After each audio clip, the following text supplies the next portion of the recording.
सुहागरात भाग 1। उषा और निशा। अल दिल्ली के विकासपुरी के मशहूर कारोबारी सुभाष तायल की लाडली बेटियां अल उषा। निशा से 2 वर्ष बड़ी थी। उषा का रंग रूप जहाँ ठीक ठाक था, वहीं निशा बेहद खूबसूरत थी। जहाँ भी जाती उसकी सुंदरता का सिक्का जम जाता। सभी उसे दुलारते पुचकारते। अल दोनों का बचपन संपन्न परिवार की छत्र छाया में सुखपूर्वक बीत रहा था। दोनों एक साथ लुका छुपी खेलती तो कभी गुड्डे गुड़ियों का ब्याह रचाती। अल उषा निशा को अक्सर चिढ़ाया करती कि जैसा तेरा गुड्डा काला कलूटा है ना, वैसा ही तेरा दूल्हा होगा। अल निशा भी तमक कर जवाब देती, अरे तू देख लियो, मेरे लिए तो कोई राजकुमार आएगा। अल वक्त बीतता रहा। अल दोनों ने यौवन की दहलीज पर कदम रखा। निशा हर मामले में उषा से बढ़कर थी। उसके रंग रूप की चर्चा तो पूरे समाज में होती ही थी, मगर रंग रूप के साथ साथ पढ़ाई, पाक कला, गृह कार्य में भी वह दक्ष थी। इसी वजह से उसमें बचपन से ही एक सुपीरियोरिटी कॉम्प्लेक्स का भाव था। उसके व्यक्तित्व में एक छिपा सा अहंकार था। वह बचपन से ही परिवार वालों, रिश्तेदारों, पड़ोसियों के मुंह से अपनी तारीफ सुनते सुनते बड़ी हुई थी।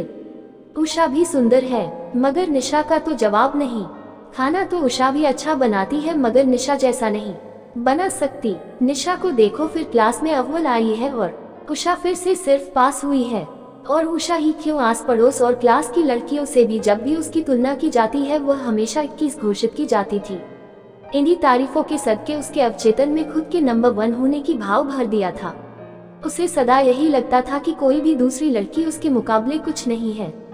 सुभाष तायल की समाज में काफी प्रतिष्ठा थी। इधर बेटियां बड़ी हुई, उधर उनके लिए रिश्ते आने लगे और एक शुभ संयोग में उषा का रिश्ता लक्ष्मी नगर निवासी अजय हो गया।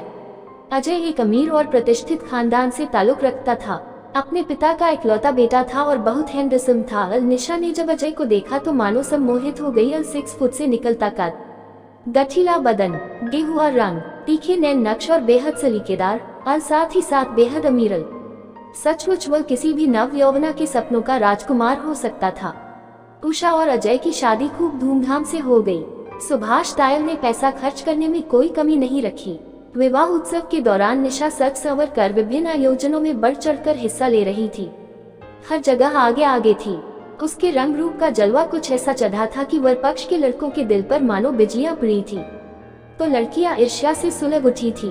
पूरे विवाहोत्सव में निशा के रंग रूप और आत्मविश्वास से भरे व्यक्तित्व की चर्चा थी। खैर, विवाह संपन्न हुआ और उषा अपने पिया के घर चली गई। सपनों के एक सुंदर संसार से निकली तो कहीं अधिक सुंदर और सजीले संसार में चली गई। अजय हर लिहाज से एक अच्छा जीवन साथी साबित हुआ था और दोनों की गृहस्थी सुखपूर्वक चलने लगी। और रात में दोनों एक ही पलंग पर इस तरह सो जाते मानो ट्रेन में आमने सामने की बर्थ पर 2 अनजान मुसाफिर। जाने किस्मत ने उनके लिए क्या सोच रखा था। आगे की कहानी सुनने के लिए सुनने रहिए। सुहागरात एक अनोखी कहानी, सिर्फ और सिर्फ MK स्टोरी वॉइस चैनल पर। और यदि अभी तक आपने अपने इस चैनल को सब्सक्राइब कर लेता है, नई नई कहानियां आप सबसे पहले देख सके। चलिए मिलते हैं आगे अगले पार्ट में। धन्यवाद।